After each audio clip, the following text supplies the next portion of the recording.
ओम नमो नारायण, ओम नमो नारायण। जय श्री हरि। पुत्रदा एकादशी। पुत्रदा एकादशी व्रत योग्य तथा होना संतान की प्राप्ति के लिए किया जाता है। महाभारत में इस एकादशी को लेकर एक प्रसंग आता है कि धर्माजी युधिष्ठिर ने भगवान श्री कृष्ण जी से पौष पुत्रदा एकादशी व्रत के बारे में वर्णन करने के लिए प्रार्थना की। तब भगवान श्री कृष्ण जी ने वर्णन करते हुए कहा कि यह व्रत संतान की प्राप्ति के लिए उत्तम है तथा इस व्रत से जीवन में सुख समृद्धि की प्राप्ति भी होती है। भगवान श्री कृष्ण जी ने कथा सुनाई। पुत्रदा एकादशी व्रत कथा। भद्रावती नाम के नगर में सुकेतु मान नाम के राजा थे। वे बहुत बहादुर कुशल शासक और एक दानी राजा थे। उनके राज्य में उनके शासन से प्रजा संतुष्ट एवं प्रसन्न रहती थी। राजा समय समय पर प्रजा हित में शुभ कार्य संपन्न करते रहते थे, लेकिन वैभवशाली दयावान राजा की कोई संतान नहीं थी। इसलिए राजा हमेशा चिंतित भी रहते थे, मेरी कोई संतान नहीं है। और शास्त्रों में लिखा गया है कि जो पुरुष की संतान कोई संतान नहीं होती है, उस पर उसके पूर्वजों का हमेशा ऋण रहता है।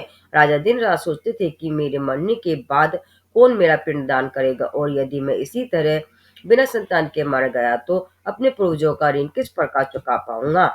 एक दिन राजा घूमते हुए एक जंगल में पहुंचे जिसमें ऋषि तपस्या कर रहे थे। राजा ने ऋषि को प्रणाम किया। ऋषि ने राजा के मन की चिंता को पढ़ लिया और राजा से पूछा कि राजन, आप इतने चिंतित क्यों हैं। राजा ने अपनी सारी व्यथा ऋषि के समक्ष कह दी और कहा कि हे ऋषिवर, मेरे इस दुख को समाप्त करने की कृपा करें। कोई उपाय साधन मुझे बताइए जिससे कि मुझे संतान की प्राप्ति हो।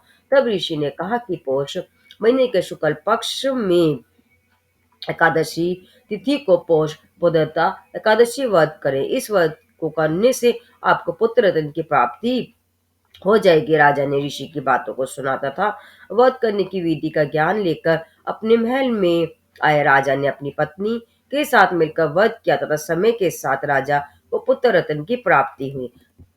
पुत्रदा एकादशी व्रत विधि। व्रत के दिन प्रातः स्नान आदि करके पूजा स्थान में अपने इष्ट देवता आदि का पूजन करें तथा विष्णु भगवान की लक्ष्मी सहित तुलसी तिल आदि पूजा करके और उनके आगे हाथ में जल लेकर व्रत का संकल्प करें तथा अपनी संतान संबंधी समस्या के समाधान की प्रार्थना करें। दिन में व्रत संबंधी सभी आवश्यक नियमों का पालन करें। मन तथा अपने आचरण में पवित्रता बनाए रखें। क्रोध आदि से दूर रहे। संभव भगवान का चिंतन करते रहें। पूजा के समय कथा पाठ करें तथा अगले दिन पारण के लिए किसी योग्य व्यक्ति को भोजन करवाकर तथा उचित दान दक्षिणा देकर संतुष्ट करना चाहिए। ये थी पौधता एकादशी की विधि और व्रत कथा। आप सबको पौधता एकादशी की हार्दिक शुभकामनाएं। बोलो जय श्री हरि, जय श्री हरि विष्णु।